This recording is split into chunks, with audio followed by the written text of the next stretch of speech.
नमस्कार। आज हम लोग चर्चा करेंगे जनसंख्या भूगोल के अध्ययन का क्षेत्र। तो चूँकि पहले बताया जा चुका है कि जनसंख्या भूगोल का क्षेत्र बहुत ही व्यापक है और जनसंख्या भूगोल एक क्रमबद्ध भूगोल के रूप में जाना जाता है।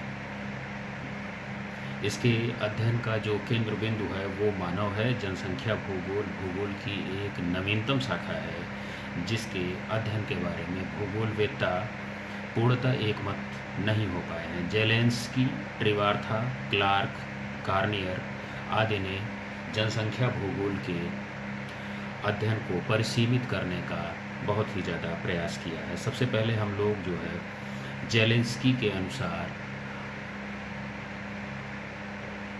जनसंख्या भूगोल के अध्ययन के क्षेत्र का वर्णन करेंगे। जेलेंस्की ने जनसंख्या भूगोल की विशेषताओं को वर्णन करते हुए बताया कि जनसंख्या भूगोल जो है, जनसंख्या के जो आंकड़े हैं जो प्रस्तुत किए जाते हैं सेंसस के समय, जो संग्रहित और प्रकाशित किए जाते हैं, बड़े बड़े राष्ट्रों के पास इसको करने के लिए विभिन्न आयाम, विभिन्न पक्ष होते हैं और उसके आधार पर इन्होंने इसको 5 भागों में वर्णन करने के बारे में बताया। सबसे पहले इन्होंने जनसंख्या की जैव शारीरिक विशेषताओं के बारे में वर्णन किया। जैव शारीरिक विशेषताओं में इन्होंने सबसे पहले प्रजाति का तात्पर्य ये है कि मानव किस प्रजाति का है। निग्रोइड है, ऑस्ट्रेलॉयड है, मंगोलॉयड है, इंडियन है, द्रविडियन है, आर्यन है।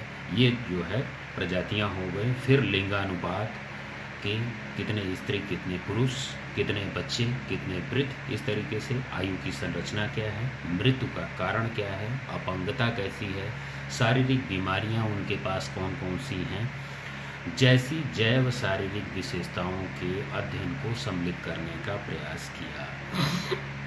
दूसरा, जनसंख्या की आर्थिक, सामाजिक और सांस्कृतिक विशेषताओं के अंतर्गत उन्होंने नगरीय और ग्रामीण अध्ययन के अधिवास, श्रमिकों की श्रेणी। श्रमिकों की श्रेणी का मतलब ये हो जाएगा कि ट्रेंड और अनट्रेंड, कुशल अथवा अकुशल, रोजगार की स्थिति क्या है, कितने रोजगार हैं, कितने कुशल, अकुशल और कितने प्राइवेट, इस तरीके से।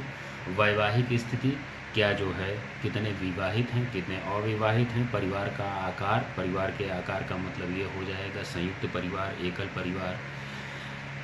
परिवार का संगठन, गृह का निर्माण, कच्चा गृह, पक्का गृह, बिना गृह। संबंधित विशेषताओं के सामाजिक वर्ग, आर्थिक वर्ग, साक्षरता, आयु, शैक्षणिक स्तर, जन्म स्थान, भाषा, धर्म, राष्ट्रीयता आदि के विशेषताओं को सम्मिलित कर जनसंख्या की गणना को प्रयास करने का प्रयास किया। तीसरा जो महत्वपूर्ण पक्ष उन्होंने रखा, जनसंख्या की गतिशीलता के कारक। तो जनसंख्या की गतिशीलता के कारक जन्म दर, मृत्यु दर, अप्रवास, बहिर्प्रवास जैसे जनसंख्या के कारकों को सम्मिलित करने का प्रयास किया। तो जनसंख्या के प्रवास में जो सबसे महत्वपूर्ण चीज़ होती है वो होती है pull factor and push factor. Pull factor का मतलब आकर्षण और पुश फैक्टर का मतलब ये होता है विकर्षण। कोई भी जनसंख्या अपने मूल स्थान को छोड़ के तब भगती है जब वहाँ से उसका गुजारा नहीं होता है, पहली चीज़। दूसरी चीज़ तब भगती है जब जो है उसे ज़रूरत से ज़्यादा पैसे की ज़रूरत हो जाएगी। तीसरी चीज़ ये है कि जब वो नौकरी में चला जाए तब। कब जनसंख्या नहीं जाना चाहती है, जैसे मान के चलिए किसान है, श्रमिक है या अन्य है, नौकरी पेशा को छोड़ दिया जाए, तब जब उनके भरण पोषण के मिनिमम रिक्वायरमेंट्स यदि पूरी हो जाए, उनको खाने पीने और रहने के लिए आवास मिल जाए, स्वास्थ्य की सुविधाएं मिल जाएं, तो वो अपने गांव, देश, घर को छोड़ के नहीं भगेगा। मतलब पुश फैक्टर नहीं होगा, उनका जो जन्म स्थान है उनको खदेड़ेगा नहीं, भगाएगा नहीं, तो वो इस चीज़ पर वो अपने जन्म स्थान पर ही रहेंगे। लेकिन हम पाते क्या हैं, इसके विपरीत की जो है पुश फैक्टर काम कर जाता है, जिसकी वजह से जनसंख्या प्रवासित हो जाती है। इसका अध्ययन उन्होंने किया और जेलेंस्की ने इन सारी चीज़ों का वर्णन जो है अपनी पुस्तक ए प्रोलॉग टू पॉपुलेशन ज्योग्राफी में स्पष्ट किया। जनसंख्या भूगोल की भूमिका में स्पष्ट किया कि जनसंख्या भूगोल के अंतर्गत संबंधित विभिन्न तत्वों का अलग अलग अध्ययन तो आवश्यक ही है, साथ ही साथ जनांकीय तथ्यों के अन्य कारकों के मध्य संबंध होना भी बहुत ही ज़्यादा महत्वपूर्ण है। जेलेंस्की ने अपने पुस्तक में को 3 भागों में विभाजित किया। प्रथम खंड में उन्होंने भूगोल की प्रकृति और कार्यक्षेत्र, भूगोल की प्रकृति का मतलब ये है कि वहाँ की प्रकृति कैसी है, लिथोस्फीयर, एटमॉस्फेयर, हाइड्रोस्फीयर, स्थलमंडल, जलमंडल और वायुमंडल। जब ये, चूँकि मैं बार बार बताया हूँ कि जब ये अनुकूलन रहेगा, यहाँ पर जनसंख्या बहुत ही तेज़ी से डेवलप करेगी और वहाँ पर कार्यक्षेत्र भी वहाँ का अनुकूल रहेगा, जिसकी वजह से जनसंख्या वहाँ पर डेवलप करेगी, अदरवाइज़ वहाँ पर जनसंख्या डेवलप नहीं करेगी। वितरण, दूसरे खंड में उन्होंने बताया कि जनसंख्या का वितरण और उनको प्रभावित करने वाले कारक। तो जनसंख्या का वितरण आप हमेशा वहाँ देखोगे कि जनसंख्या का वितरण वहाँ सघन पाया जाता है। अरुण भाई को नमस्कार। वहाँ पर ज़्यादा पाया जाता है जहाँ पर जो है भूमि उपजाऊ हो, नदियों का जल मीठा हो और जो है जहाँ पर हिंसक पशु न हो, मानव भी अच्छे हों, वहाँ पर जो है जनसंख्या जो है अनुकूलतम पाई जाएगी। तीसरे खंड में उन्होंने बताने का प्रयास ये किया कि जनसंख्या संसाधन संबंध और जनसंख्या के प्रदेश का प्रकार। तो जनसंख्या और संसाधन मतलब प्राकृतिक कारणों से लिया जाएगा कि प्रकृति जहाँ की अनुकूल होगी वहाँ की जनसंख्या और संसाधन का जो है संबंध जो है एक दूसरे से बहुत ही अच्छा रहेगा और दोनों एक दूसरे से जो है अंतर संबंधित रहेंगे, एक दूसरे के पूरक रहेंगे, अपने कार्य को करते हुए जो है अपना जीवन यापन करते रहेंगे और जनसंख्या का भरण पोषण वहाँ की ज़मीन जब कर ले जाएगी तो निश्चित तौर पर वहाँ की जनसंख्या का आकार, प्रकार और विस्तार जो है बहुत ही बेहतर तरीके से संचालित होता रहेगा और प्रकृति संचालित करती चली जाएगी और ये विस्तार होगा और बढ़ता चला जाएगा। इतने रूपों में उन्होंने बताया। जीटी त्रिवार्था के अनुसार अब हम लोग पढ़ेंगे कि जीटी त्रिवार्था के अनुसार जनसंख्या भूगोल का अध्ययन का क्षेत्र, तो भूगोल विश्लेषण के आधार पर उन्होंने उसके उद्देश्य भूपटल की प्रादेशिक विशेषताओं को समझाने का प्रयास किया जिस पर मानव निवास करता है। जनसंख्या भूगोल के अध्ययन के क्षेत्र में साधारण जनसंख्या के वितरण प्रतिरूप गणितीय जनसंख्या के अध्ययन को सम्मिलित नहीं होता है, वरन उसके अध्ययन की जो जनसंख्या संबंधी विभिन्न पक्ष होते हैं उसको विस्तृत रूप से सम्मिलित और समाहित किया जाता है। इन्होंने जो है जनसंख्या को भूगोल के अध्ययन क्षेत्र को 5 भागों में विभाजित किया। पहला भाग जो था geography of population in the past, भूतकाल में जनसंख्या भूगोल कैसा।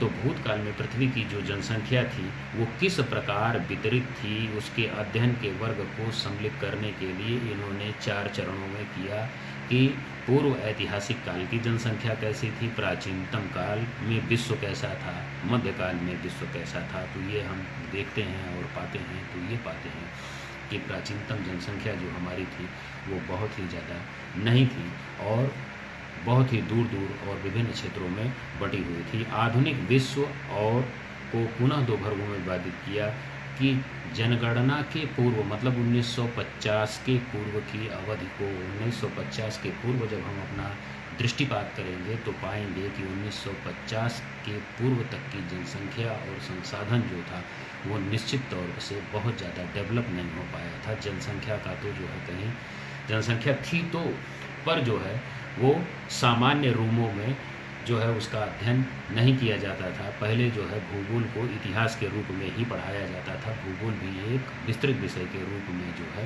नहीं था, बल्कि जो है वो इतिहास भूगोल एक साथ सम्मिलित करके पढ़ाया जाता था। दूसरा जो उन्होंने वर्णन किया कि बृहद राष्ट्रीय जनगणनाओं की अवधि, तो ये 1953 के बाद की चीज़ें खड़ी हो जाएंगी। दूसरा उन्होंने जो वर्णन किया मानव जनसंख्या, तो मानव जनसंख्या को 5 उपवर्गों में विभाजित किया, जिसमें पहला है मानवीय जनसंख्या का सकल प्रतिरूप कैसा है। मानवीय जनसंख्या की गतिशीलता, गतिशीलता का मतलब पुनः वही बात आ जाएगी कि मानव जनसंख्या किस रूप में गतिशील है। तात्पर्य ये है कि रोजी रोटी के लिए वो अपने उद्देश्य की पूर्ति के लिए शहर से ग्राम, गांव से शहर की ओर या गांव से शहर से गांव की तरफ मूवमेंट कर रही है।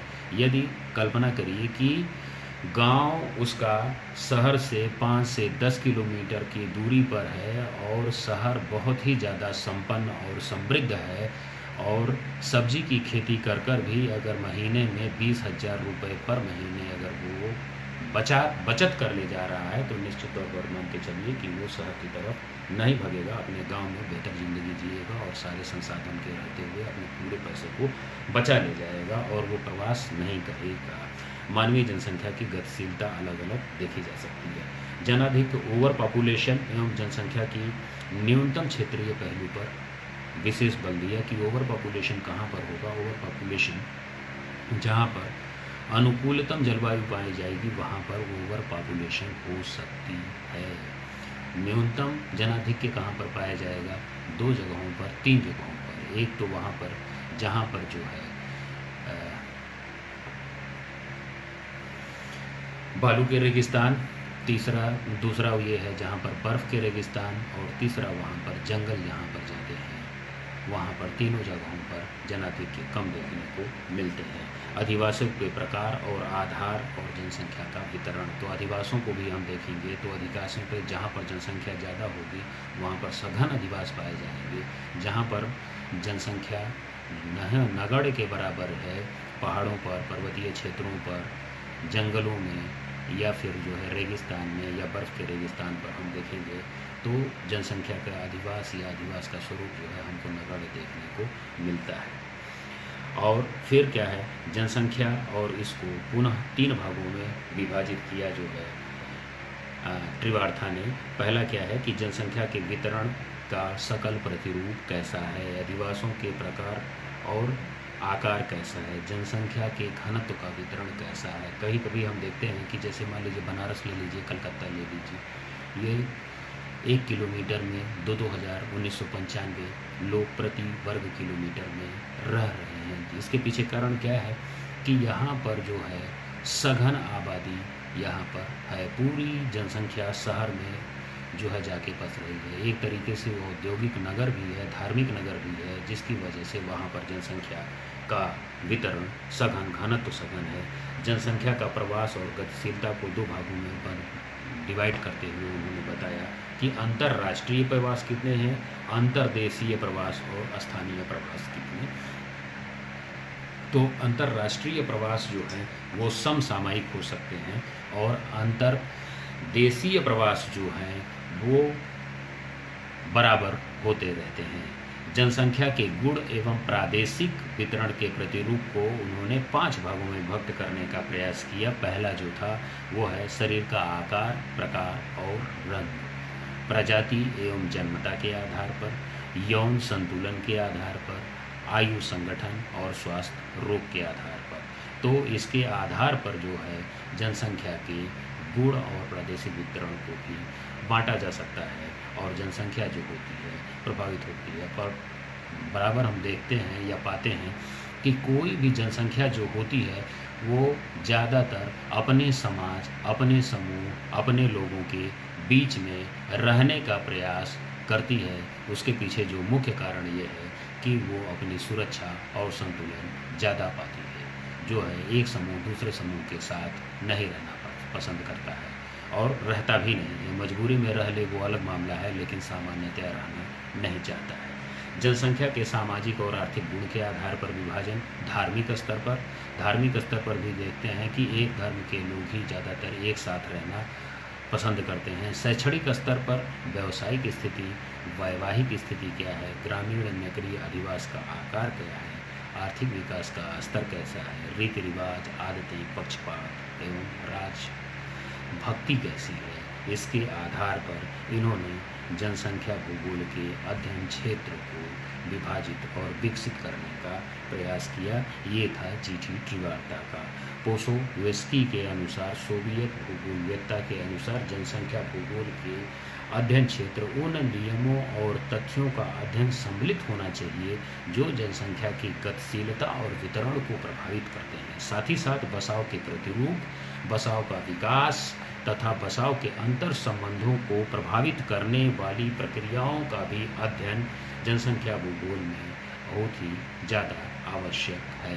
पोसोवेस्की ने अध्ययन क्षेत्र को जनसंख्या भूगोल में सम्मिलित किया गया तो जनसंख्या भूगोल का अध्ययन हो जाएगा।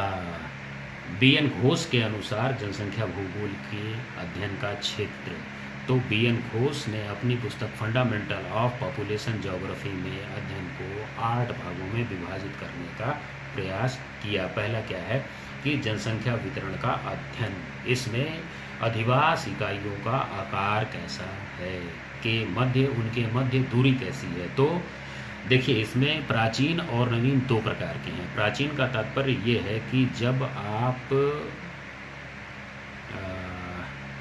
70 के पहले ले लीजिए, जब अभी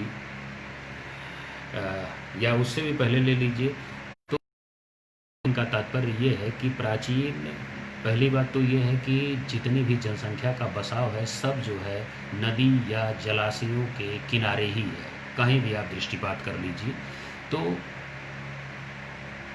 अर्धवृत्ताकार रूप में ज़्यादातर नदियों के किनारे जो आप देखेंगे, अर्धवृत्ताकार में सारे शहर डेवलप होते चले गए हैं। कोई मास्टर प्लान नहीं था, लेकिन बहुत बाद में जब डेवलपमेंट शुरू हो गया तब जो है नदियों के दाहिने किनारे पर या बाएं किनारे पर जहाँ भी बसाव हुए, मास्टर प्लान के तहत सड़कें कैसी होनी चाहिए, पार्क होने चाहिए, स्कूल होने चाहिए, सारी चीज़ों का जो है अच्छी तरीके से जांच कर परख कर बताया जाने लगा और अधिवास के प्रतिरूप को बिल्कुल वेल मॉडर्न कर दिया गया।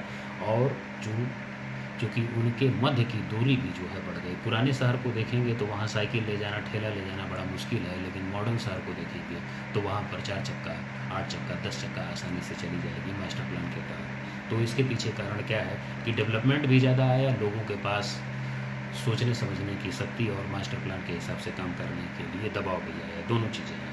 महाद्वीपीय और उप महाद्वीप में जनसंख्या वितरण के प्रतिरूप विश्व के बसे और इकोमेने और नानुके बसे हुए और न बसे हुए क्षेत्रों का वितरण कैसा है, अंतर प्रदेशीय अंतर सामयिक वितरण कैसा है, जैसे पक्षों के अध्ययन को सम्मिलित किया। नंबर 1, जनसंख्या का घनत्व। जनसंख्या घनत्व के विभिन्न प्रकार, प्रदेश, विश्व की जनसंख्या के घनत्व के प्रतिरूप निर्धारक कार्यों को इसमें सम्मिलित करने का प्रयास किया। जनसंख्या के स्थानिक संचालन या प्रवास, तो आंतरिक प्रवास में सबसे ज़्यादा जो प्रवास का जो महत्वपूर्ण कारक है वो शादियों में लड़कियां चूँकि ये शादी करके अपने घर को छोड़ के जो है ससुराल पक्ष में चली जाती हैं, तो अंतरीय प्रवास सबसे ज़्यादा जो होता है वो लड़कियों का हो जाता है। अंतर्देशीय प्रवास जो है, एक अंतर्देशीय का मतलब ये हो जाता है प्रादेशिक जो हो जाएगा, एक प्रदेश से दूसरे प्रदेश में। तो इसमें भी जो है नौकरी पेशे के लिए या रोजगार के लिए जो है प्रवास होंगे। और प्रभावित करने वाले पुल फैक्टर और पुश फैक्टर के बारे में चूँकि मैं चर्चा कर चुका, तो पुल फैक्टर और पुश फैक्टर जो होगा वो सबसे ज़्यादा प्रभावित करेगा। तो आगे जब चलेंगे तब जो है प्रवास के कारक, प्रवास के नियम, प्रवास के परिणाम। तो कारक क्या है? कारक मुख्य यह है कि वो रोज़गार प्राप्त करने के लिए वो अपने स्थान को छोड़ता है और जहाँ पर जो है कंपनी है, फैक्ट्री है या जहाँ रोज़गार प्राप्त करने चल रहा है वहाँ पर जाता है और पुनः वहाँ के नियम को वहाँ के लोगों के द्वारा बताए गए रूल्स रेगुलेशन को फॉलो करता है और उसके परिणाम को वो प्राप्त करता है। फिर उच्च स्तरीय दक्षता का मतलब ये है कि जब मानव कुशल हो जाएगा, जैसे टीचर हो गया, वकील हो गया, डॉक्टर हो गया, इंजीनियर हो गया, नेता हो गया, दे आर वेल ट्रेंड। अकुशल श्रमिक में जो मजदूर हो गए, अगर मजदूर में भी जो वेल ट्रेंड मजदूर रहेंगे वो अपनी कुशलता का पूरा पैसा लेंगे।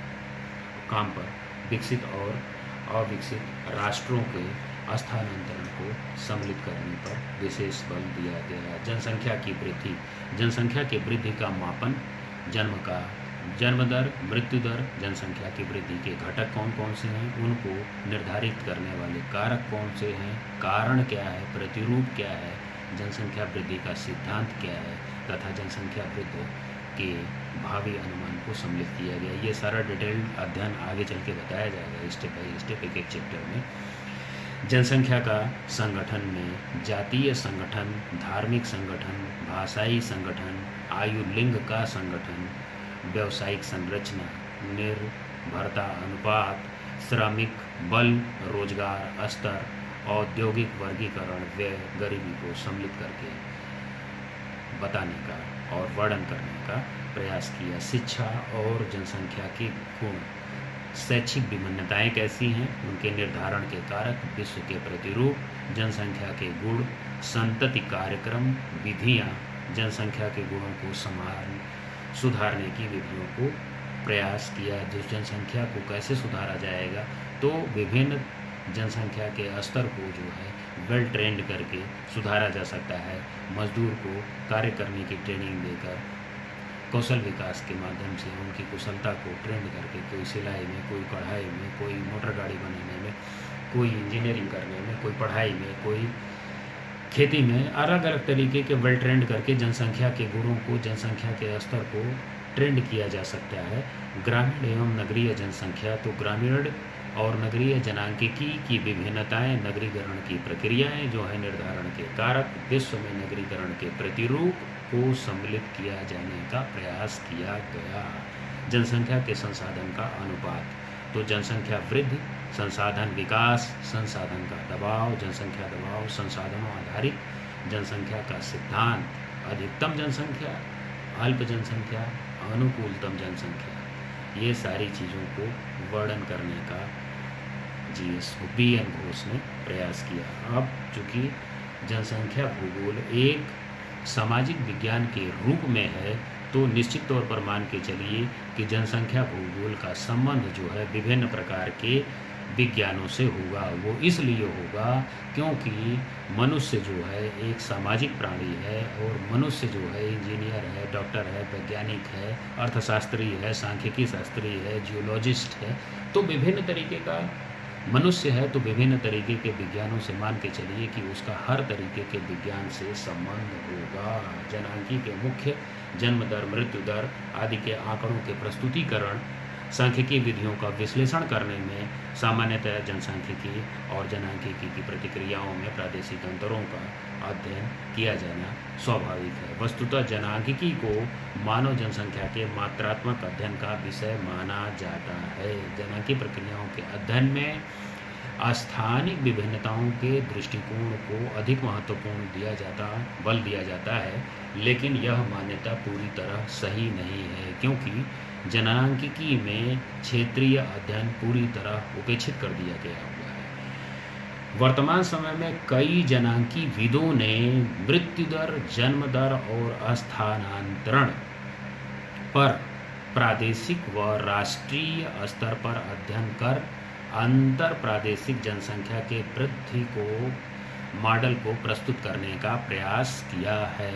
वस्तुतः जनांकिकी तथा जनसंख्या भूगोल के अंतर के अध्ययन क्षेत्र एक दूसरे से बहुत ही ज़्यादा अंतर संबंधित तथा भूले हैं, जिनको हम अलग करके नहीं देख पाएंगे। जनसंख्या भूगोलविद विश्लेषणात्मक और मात्रात्मक दृष्टिकोण पर विशेष बल देते हैं। जनांकीविद भूगोलविदता के स्थानीय प्रतिरूपों के अंतर संबंधों को बल देने पर विशेष ध्यान दिए। क्लार्क महोदय ने इस संदर्भ में कहते हैं, जनांकीविद संख्या और सांख्यिकीय विधियों पर अधिक निर्भर करता है, जबकि जनसंख्या भूगोलविद जनसंख्या के क्षेत्रों के संबंध को स्थापित करना और मानचित्रों पर निर्भर करता है। जनांकीविद संख्या पर जब तक जो है जनसंख्या ही उसका मुख्य उद्देश्य है, जब तक जनसंख्या को वो गणना नहीं करेगा कि जन्म दर, मृत्यु दर, स्थानांतरित होकर कहाँ चले गए। तो अभी देखिए, अभी जो एक प्लान चलाया जा रहा है वन मैन वन नेशन के तहत, कि एक आदमी का कार्ड पूरे भारत में कहीं भी रहेगा तो वो अपने कार्ड से जो है कहीं भी जो है राशन उतार सकता है, या आप अपने आधार कार्ड से की आईडी से पूरे हिंदुस्तान में प्रयोग कर सकते हैं। तो इसका जो फ़ायदा सबसे ज़्यादा हो जाएगा कि ये जनता स्थानांतरित होकर एक स्थान से दूसरे स्थान पर चली जाती है, तो उसकी बार बार गणना नहीं होगी, और उसकी गणना में, उसके जन्म में, उसकी मृत्यु दर में वो सुविधा हो जाएगी। वन मैन वन नेशन के तहत जब अगर काम होगा, तो ये लगातार जब जो कमियां हम देखते हैं, लगातार हम इम्प्रूवमेंट की तरफ बढ़ने का प्रयास करते हैं, और जब इम्प्रूवमेंट करते हैं तो चीज़ों में लगातार सुधार होता है, और सुधार की तरफ प्रक्रिया में हम लगातार अग्रसर होते चले जाते हैं और अपनी चीज़ों को बेहतर करते हुए चले जाते हैं। उससे हम स्मार्ट बनते चले जाते हैं। जनसंख्या भूगोल का अर्थशास्त्र से क्या संबंध है। तो आर्थिक दशाओं जैसे आय क्या है, व्यय क्या है, व्यवसाय क्या है, आर्थिक विकास का स्तर क्या है। तो निश्चित तौर पर जब जनसंख्या स्मार्ट हो जाएगी, कार्य करने की टेक्नोलॉजी उसकी एडवांस होगी, तो निश्चित तौर पर जो उसका व्यवसाय का जो स्तर होगा उसमें जो निखार आएगा तो बेहतर होगा। जब बेहतर हो जाएगा तो उसके पास जो उसके इनकम का स्रोत होगा वो ज़्यादा आएगा, और जब ज़्यादा आएगा तो आर्थिक स्तर में जब सुधार आ जाएगा तो निश्चित तौर पर सामाजिक, सांस्कृतिक, व्यावसायिक और व्यवहारिक, और मान के चलिए कि राजनीतिक स्तर में भी निरंतर गुणवत्ता में सुधार आता चला जाएगा, जिसके बल पर वो अपने हर तरीके के सुधार को बेहतर करता लेता चला जाएगा। तो इस तरीके से हम कह सकते हैं कि अर्थशास्त्र का जनसंख्या से एक दूसरे से बहुत ही ज़्यादा गहरा संबंध है, जबकि अर्थशास्त्र पूंजी के आय व्यय के संबंध के मानवीय क्रियाओं के अध्ययन करने पर विशेष बल देता है। वस्तुतः जनसंख्या भूगोलविद को मानव की आर्थिक दशाओं के आर्थिक स्थानीय विश्लेषण के लिए अर्थशास्त्र के विषय को समझना विशेष जरूरी मानता है। जनसंख्या भूगोल और अर्थशास्त्र के इसी संबंध के कारण रूस में आज भी जनसंख्या भूगोल का अध्ययन आर्थिक भूगोल की एक महत्वपूर्ण प्रक्रिया के अंतर्गत एक शाखा के रूप में किया जाता है।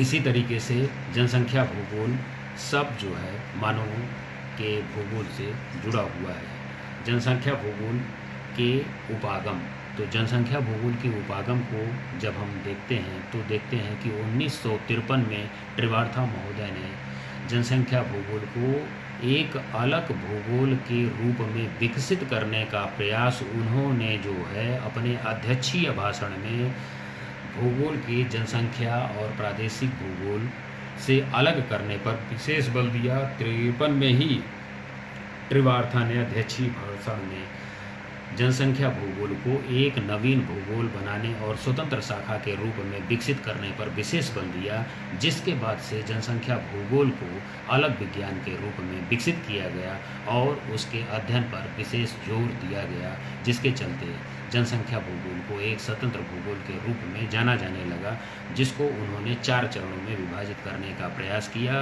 क्रमबद्ध भूगोल, सिस्टमैटिक और टॉपिकल अप्रोच, प्रादेशिक उपागम, रीजनल अप्रोच, व्यवहारिक बिहेवियरल अप्रोच, प्रणाली सिस्टमैटिक अप्रोच के रूप में जो है बांटने का और अध्ययन करने का प्रयास किया। तो सबसे पहले हम लोग सिस्टमैटिक अप्रोच के बारे में देखेंगे। ट्रिवार्था ने किसी स्थान पर वहाँ की जनसंख्या को समझने के लिए सबसे पहले सिस्टमैटिक अप्रोच को डेवलप करने के लिए सर्वाधिक उपयुक्त माना।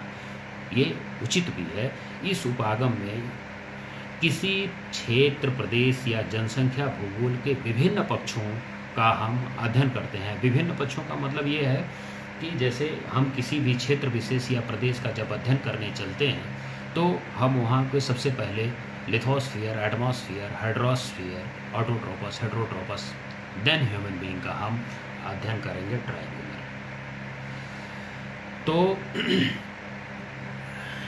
जब हम प्रकृति को देखेंगे, अगर प्रकृति संपन्न रहेगी तो हम पाएंगे कि वहाँ की जो जनसंख्या है वहाँ पर किस तरीके से बहुत सारे अभी दुनिया के देश या हिंदुस्तान के बहुत सारे प्रदेश और गांव ऐसे हैं कि वहाँ की प्रकृति इतनी संपन्न है कि उनको इनकी 50 पीढ़ियाँ जो है गांव छोड़कर शहर का उन्होंने मुंह देखा ही नहीं। वो जाने ही नहीं कि शहर होता कैसा है, ज़रूरत ही नहीं महसूस हुई शहर को देखने के लिए। इसके पीछे जो मुख्य रीज़न रहा वो ये है कि गांव इतने ज़्यादा संपन्न थे, इतना ज़्यादा सुविधा थी गांव में, उनकी शारीरिक और मानसिक और आर्थिक पूर्ति होती चली गई, तो उनको शहर जाने की ज़रूरत ही नहीं है। तो शहर जाना भी नहीं चाहिए। आज अगर सारी चीज़ पूरी हो जाए तो गांव का आदमी शहर क्यों जाएगा? शहर अपने आप खाली हो जाएगा, वर्कलोड काम में खाली हो जाएगा।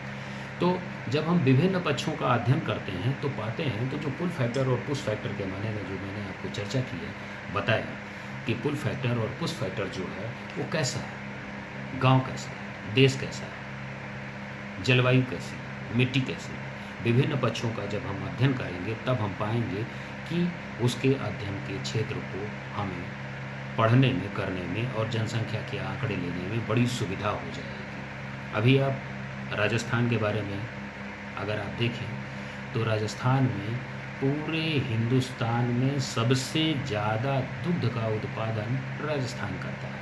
जानवरों की बिक्री का काम सबसे ज़्यादा राजस्थान करता है। सबसे ज़्यादा अच्छा भोजन अगर हिंदुस्तान में सबसे ज़्यादा कहीं पाया जाता है तो राजस्थान। तो इसके पीछे जो कारण है वो क्या है? क्षेत्र है, लोगों के शौक़ हैं, लोगों के अपने टेस्ट हैं, लोगों की स्टाइल है। तो क्रमबद्ध उपागम का विधि तंत्र जो हो जाता है वो सरल हो जाता है। इससे आंकड़ों के एकत्रीकरण, आंकड़ों के अंतर संबंध में चयन, प्रासंगिक आंकड़ों का चयन और तालिकाकरण, तालिका हम बनाएंगे कि जैसे एक परिवार में हम जाएंगे तो हम देखेंगे कि कितने वृद्ध हैं, कितने युवा हैं, कितने नौकरीपेशा हैं, कितनी औरतें हैं, कितने बच्चे हैं, कितने पढ़ रहे हैं, कितने जो है अभी पैदा हुए हैं। ये सारी चीज़ों का आंकड़ा बनाएंगे। किसके पास कच्चा घर है, किसके पास पक्का घर है, कौन स्वरोजगार कर रहा है, कौन जो है नौकरी में है। ये सारी चीज़ों का जब तालिकाकरण, तालिकाबद्ध अध्ययन हम करेंगे तो हमको आसानी से चीज़ों को पढ़ने में सुगमता हो जाएगी, आंकड़ा लेने में सुविधा हो जाएगी। आज अभी आपने देखा होगा कि आंकड़ा आया होगा कि शहरों की तुलना में गाँव में नेट की सुविधा, नेट का प्रयोग करने वाले सबसे ज़्यादा लोग उपलब्ध हैं। क्यों? क्योंकि प्रत्येक सबके पास एंड्रॉयड फ़ोन आज उपलब्ध है। इसका मतलब ये है कि प्रत्येक आदमी मिनिमम 500 रुपया महीने में अपने में नेट पैक डलवाने में आज सक्षम हो गया है। मतलब 500 रुपया कमा ले रहा है अपने मनोरंजन के लिए, या तो भी घर से ले रहा है। घर वाले सक्षम हैं तभी दे रहे हैं, सक्षम नहीं रहते तो नेट पैक के लिए पैसा नहीं देते। तो ये सारी चीज़ें हैं। जब हम तालिकाकरण करेंगे, तालिकाबद्ध सूचीकरण करेंगे, तब हमको पता लगेगा कि सारी चीज़ें क्या है।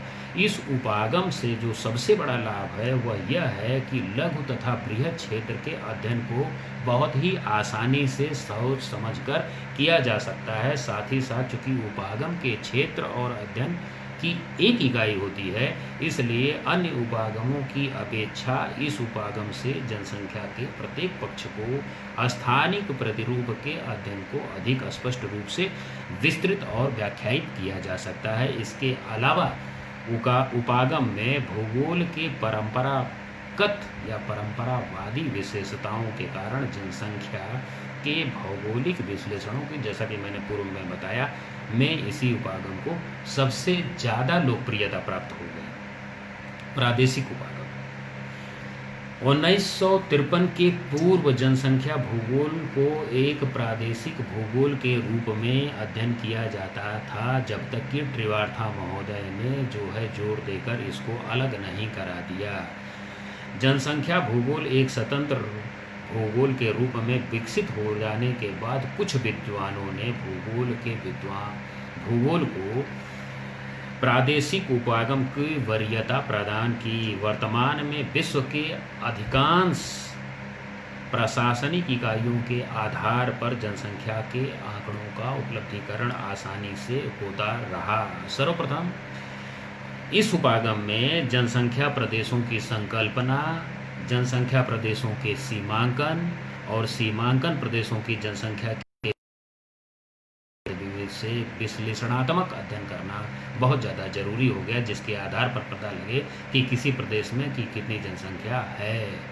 आज सरकार क्यों विफल हो रही है? क्योंकि उसके पास कोई आंकड़ा ही नहीं कि किस प्रदेश से कितने प्रवासी गए, कितने प्रवासी आए।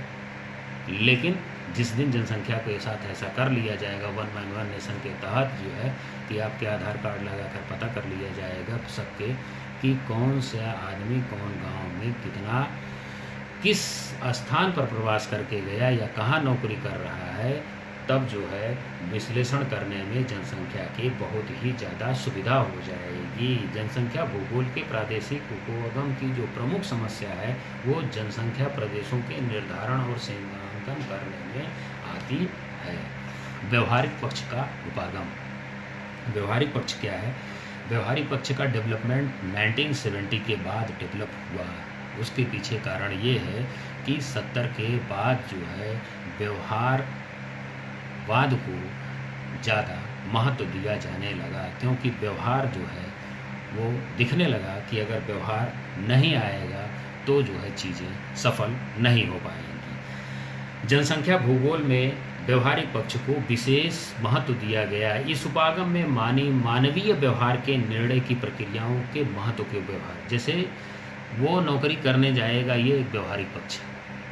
अगर घर का बुजुर्ग कहेगा हमारे पास 10 बीघा खेती है, तुम ईमानदारी से काम करो और जो है तुम 50,000 रुपया सालाना तुम्हारी प्रॉफिट हो जाएगी, वो बुजुर्ग का कहना है। लेकिन अगर जो है नया लड़का है और वो खेती नहीं करना चाहता है तो वो भाग जाएगा, क्योंकि वो उसका व्यवहारिक पक्ष है। तो निश्चित तौर पर, लेकिन आज स्थिति उलट हो गई है। आज जिसके पास खेती है और खेती वो कर रहा है, वो नौकरी करने नहीं जाता है, बल्कि जो है वो खेती करने जा रहा है। बहुत सारे लोग ऐसे हैं जिन्होंने टीचिंग जॉब को भी छोड़ के जो है अपनी खेती कराना चालू किया और वो बेहतर ढंग से खा पी रहे हैं और जो है 5 लाख रुपया प्रॉफिट बचा भी ले रहे हैं।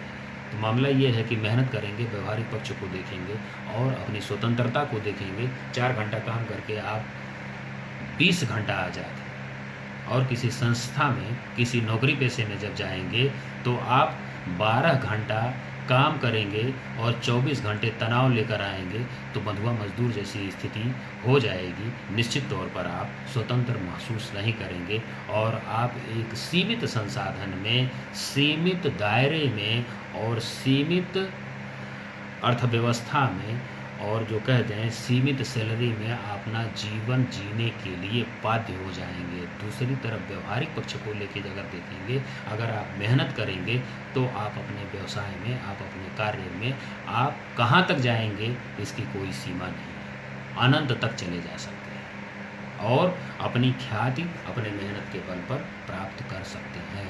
लेकिन अगर एक कंपनी का एक मजदूर है तो वो मजदूर ही रह जाएगा, मजदूर होकर रिटायर हो जाएगा। उसकी कई पीढ़ियां अगर काम कर रही हैं उसी में तो भी मजदूर बनकर रिटायर हो जाएंगी।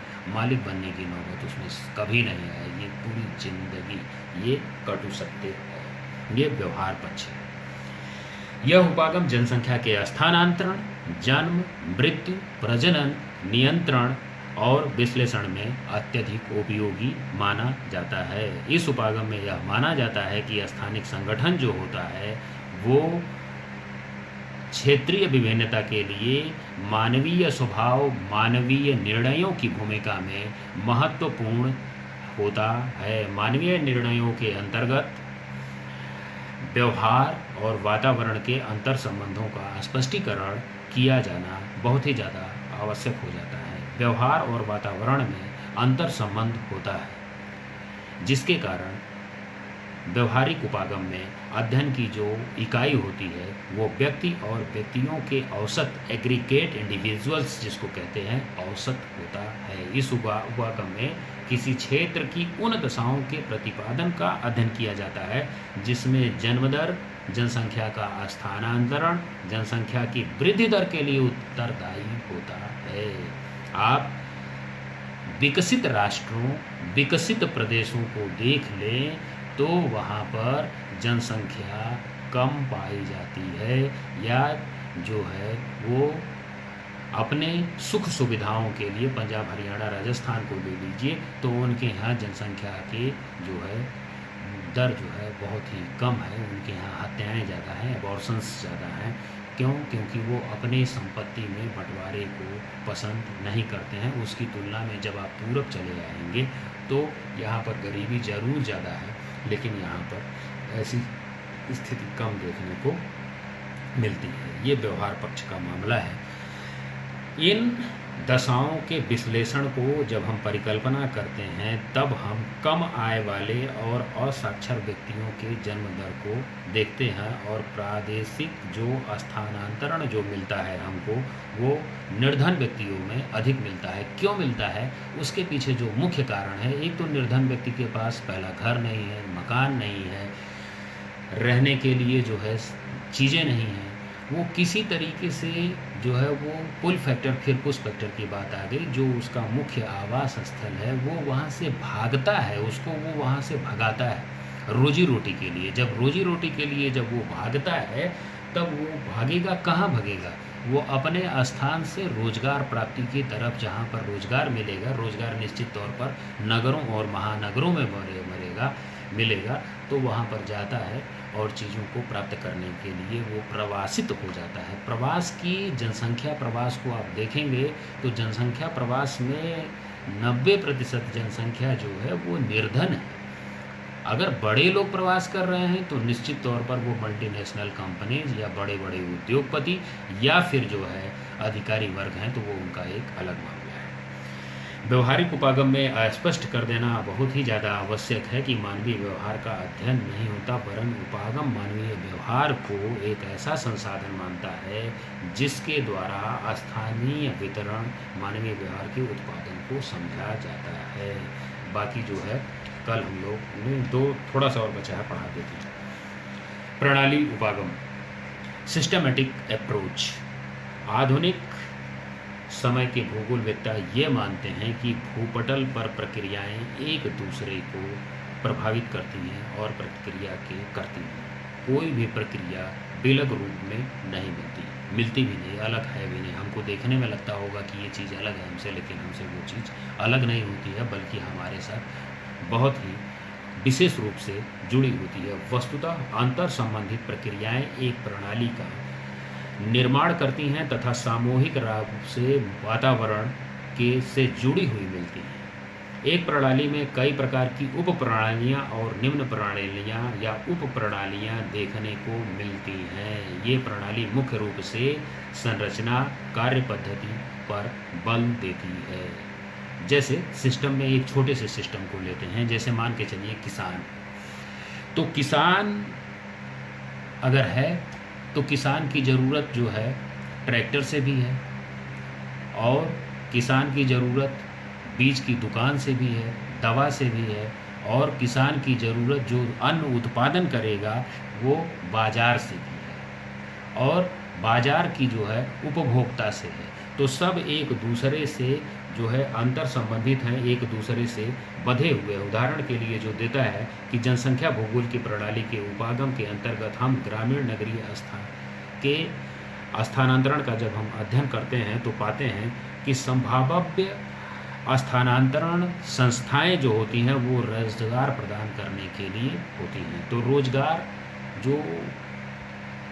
रोजगार के विभिन्न चरण हैं कि रोजगार कैसे मिलेगा, कहाँ मिलेगा और कब मिलेगा। तो रोजगार की जो स्थिति है वो ज़्यादातर शहरों में है।